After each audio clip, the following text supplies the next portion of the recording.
the late 1800s, deep inside a forgotten forest in northern Montana, there stood a lonely wooden cabin. Locals said it was built by a man named Eli Carver, a trapper who vanished mysteriously one winter night.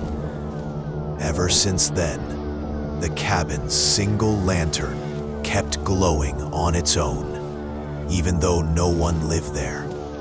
Travelers passing through the woods often reported the same terrifying sight: a faint light flickering inside the abandoned cabin, as if someone were walking back and forth.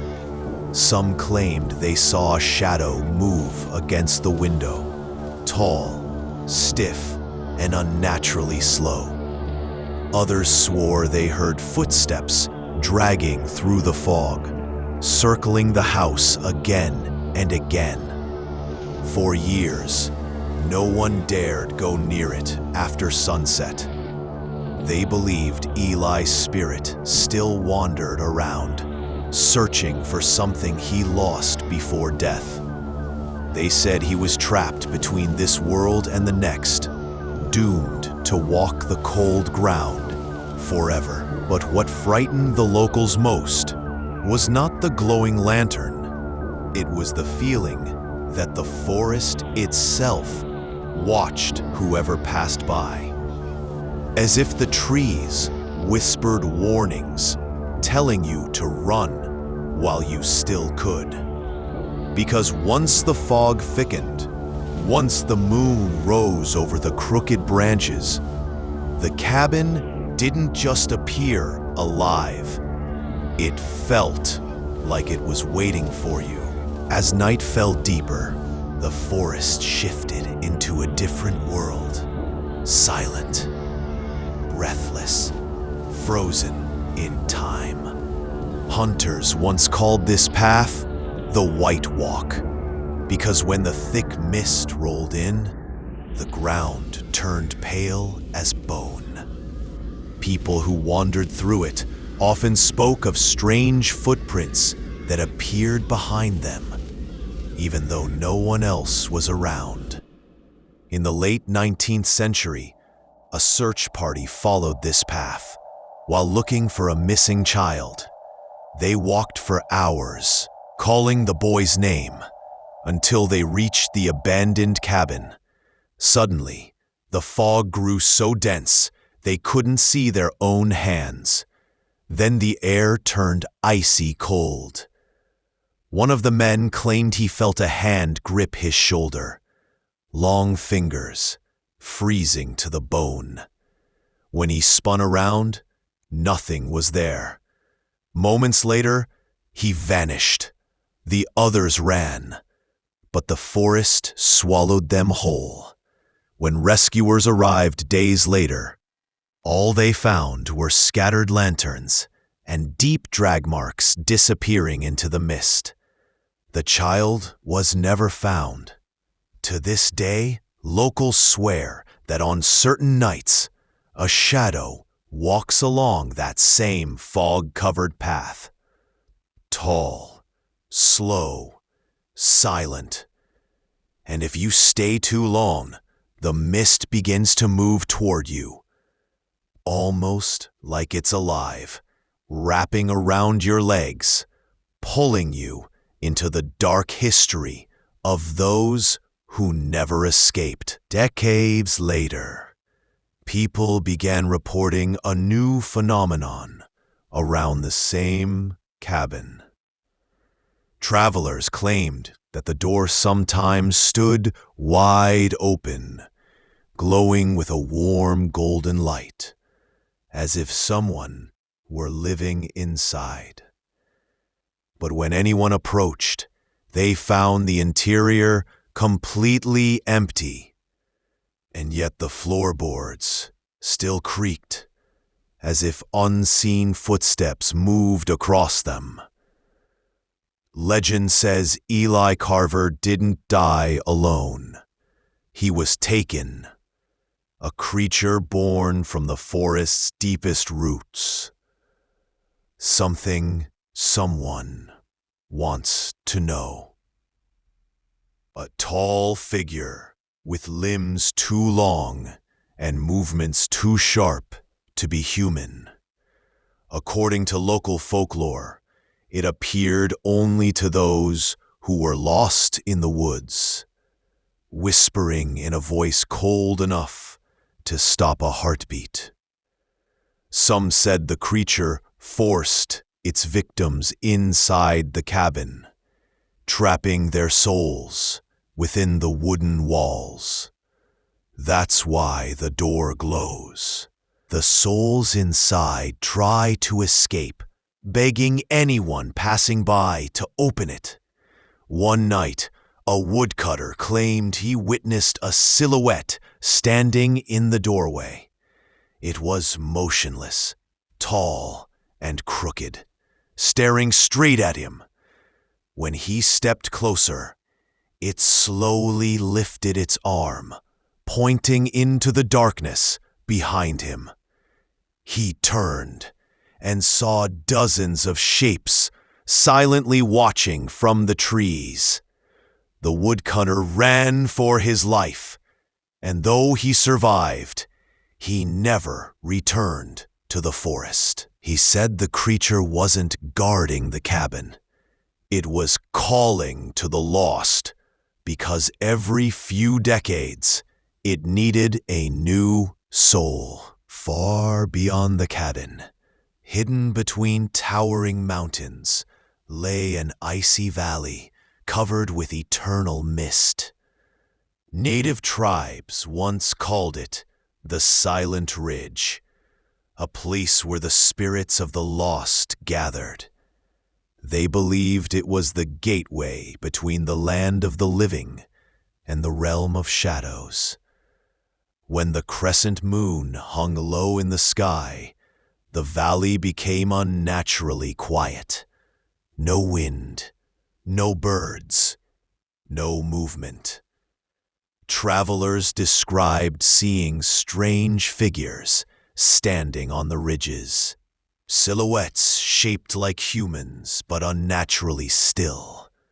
Some said the figures were former wanderers who entered the mist and never returned, frozen forever between worlds.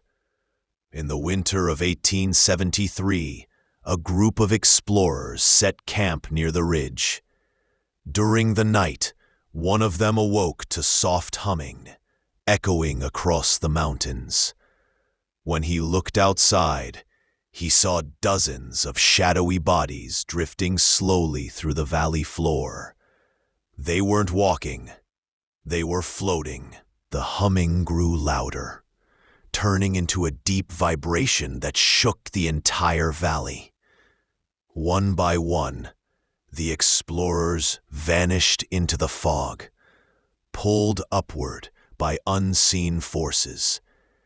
Their screams echoed briefly, then faded into the cold, endless silence. Since then, locals avoid the valley entirely. They claim the shadows still hover there, waiting for the next lost traveler. Because once you hear the humming, the ridge will take your soul. As the moon rose higher, the forest awakened with a chilling presence.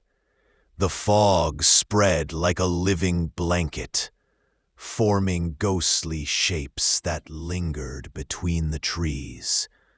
And across the riverbank, a lone figure watched the small cabin from a distance. He wasn't a traveler, he was a survivor. Years earlier, he had escaped from the very creature that haunted the forest. He claimed it wasn't alone. It traveled with others, twisted beings who moved with unnatural grace, leaping through the air like shadows breaking free from the ground. Tonight, he sensed them again. The wind stopped. The river turned silent. The air thickened. Then he saw it, a tall shape emerging from the fog, its limbs long and distorted. It bent backward, then forward, then lifted itself off the ground, floating slightly above the earth. More figures appeared behind it, silent as ghosts. The man tried to stay still, but the creatures knew he was there. They always knew. Slowly they turned their faceless heads toward him, as if smelling his fear. He whispered a prayer, clutching the dirt beneath him. But the forest answered with silence, because once the creatures found you, there was no remaining path to escape. At the edge of the river, the creatures began to gather, their bodies twisted unnaturally, their movements jerky, as if controlled by invisible strings. One by one they leaped through the air, limbs stretching like shadows, pulled tight by the moonlight. Old folklore said these beings were once people, travelers who ignored the warnings and entered the cursed forest. Their souls had been consumed by a dark force that lived beneath the earth, a force that rose to hunt under the shining crescent moon. Tonight, they danced in horrifying silence, jumping between the trees, crawling across the branches, gliding over the water. Their feet never made a sound, their mouths never opened. They moved as a single mind, a single hunger, a single darkness. Then, without warning, they turned their attention toward the cabin. The river reflected their shapes as they moved closer, too many to count. Their bodies slithering in and out of the fog like broken marionettes. Something had awakened, something inside the cabin, and whatever it was, it didn't want to be alone anymore. The final night was the most terrifying.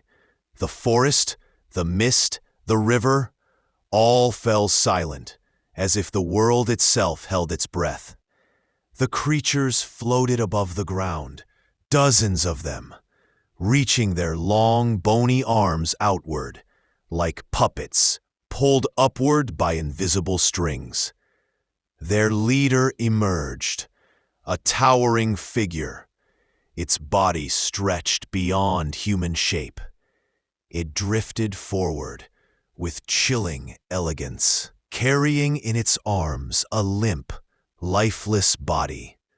No one knew who the victim was, but stories said the forest claimed someone new every generation. The trees shook, the river churned, and the fog spiraled into a vortex as the creatures ascended higher.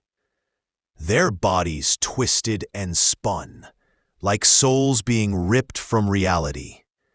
The leader raised the body toward the moon, offering it as a sacrifice to whatever ancient force ruled the forest. Then, in a flash of blinding white light, they vanished. When morning came, the cabin was silent again.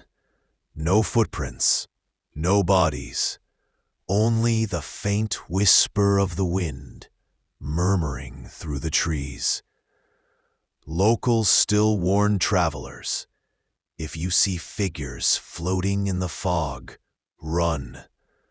Because once they rise into the sky, the forest is choosing its next soul, and it might be yours.